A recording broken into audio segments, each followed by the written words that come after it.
Hello, everybody. This is Shady here, and yeah, I'm going to talk about some of the awesome announcements at the Game Awards. Yeah, obviously, I live in the UK, so it started at like 12:30. So, I chose to sleep instead of watching it. And I'm typically not really a big fan of the show itself, but yeah, there were some pretty awesome announcements that I woke up to. Yeah, let's talk about the big one. Obviously, yeah, the new Elden Ring game.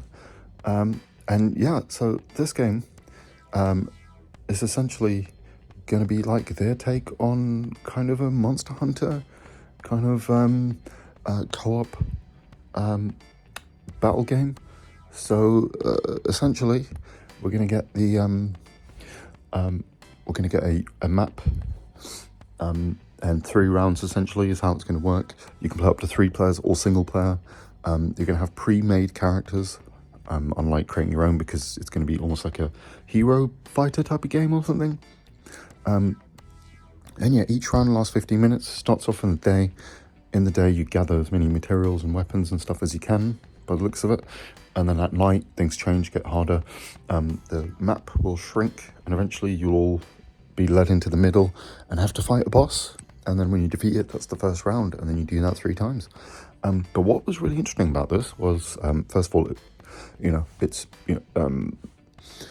obviously, this is From Software doing a multiplayer game, which is awesome. There's always been these multiplayer elements in all the games, so it's really interesting for them to finally make a whole game around this.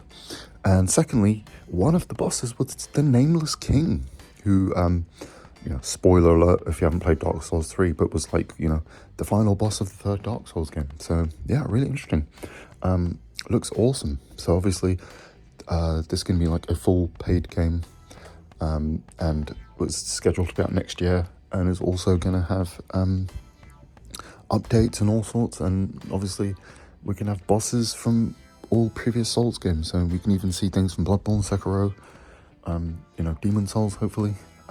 Well, I'm sure that'll be the case if Sony acquire Katagawa as well, so that shouldn't be an issue. But we'll definitely see the ones from like Dark Souls 1 to 3, and probably Sekiro. But yeah, looks awesome, and I'm really excited for that. Next up, one of the ones I could not believe, for me, was personally the biggest announcement, which was a new Onimusha game. And it's called Onimusha Way of the Samurai, which is really interesting because Way of the Samurai is a different franchise, a video game franchise. But yeah, Capcom is finally releasing a new Onimusha after like well over a decade, I think it was.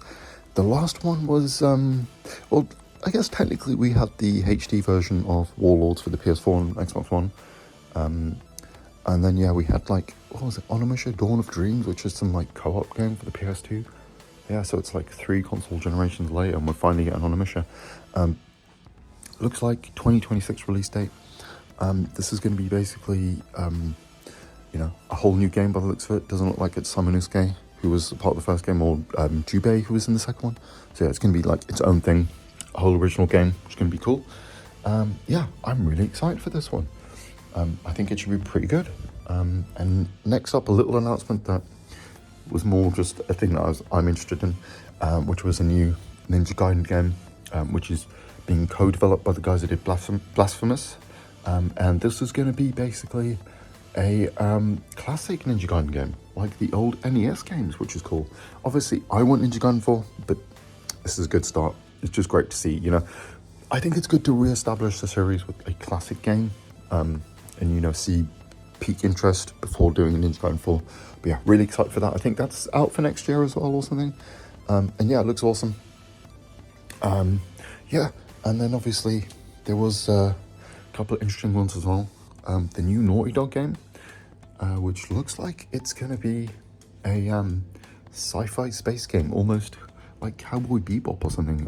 It's going to be like an action game, by the looks of it, because the main lady was fighting some sort of robots using a sword. So yeah, I imagine it's going to be their take on like a character action type game. But obviously, being Naughty Dog is going to have like really interesting story. So really excited for that one. Graphics look amazing. I don't think there was any kind of release date, but yeah, this is obviously their new big thing.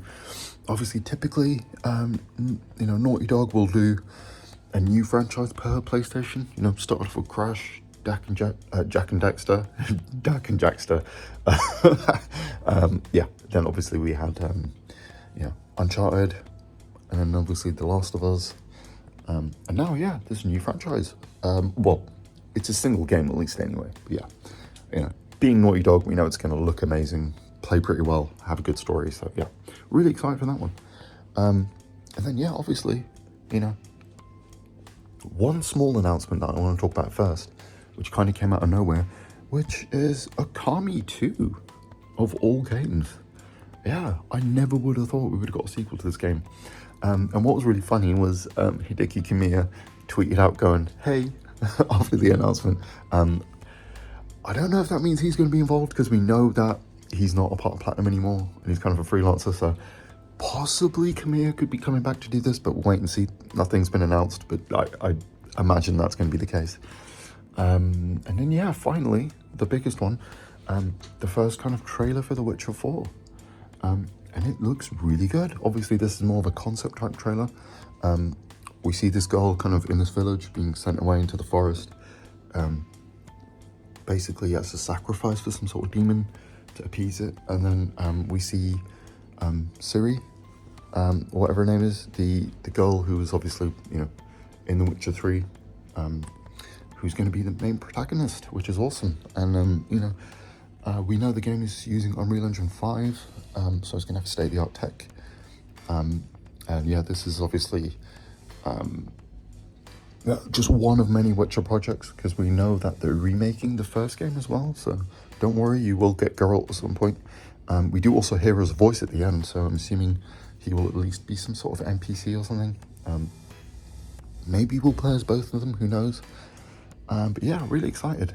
These guys, even if they release the game in a rough state like Cyberpunk or even the original Witcher 3, they turn things around, they add amazing content.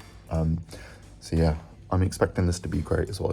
It's got some big shoes to follow, but this is one of the studios that's capable of doing that. So yeah, those were like kind of the main big announcements that I was really, that I think everyone's going to be interested in and were really good.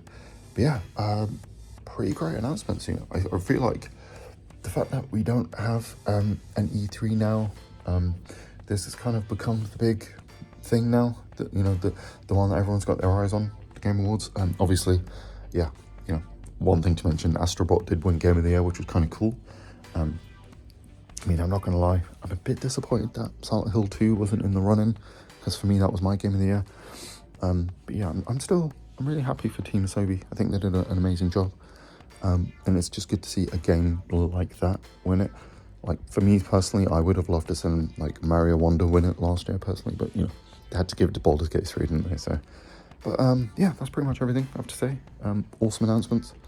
And yeah, I'm really excited for all of them. Can't wait for the next few years. It really feels like now this is where this generation is kind of kicking off. After a slow start, I think we're going to have a pretty great end to this console generation. And I think it's also going to be quite extended as well. So yeah, really looking forward to it. Anyway, guys, have a great rest of your day, and I'll catch you in the next one.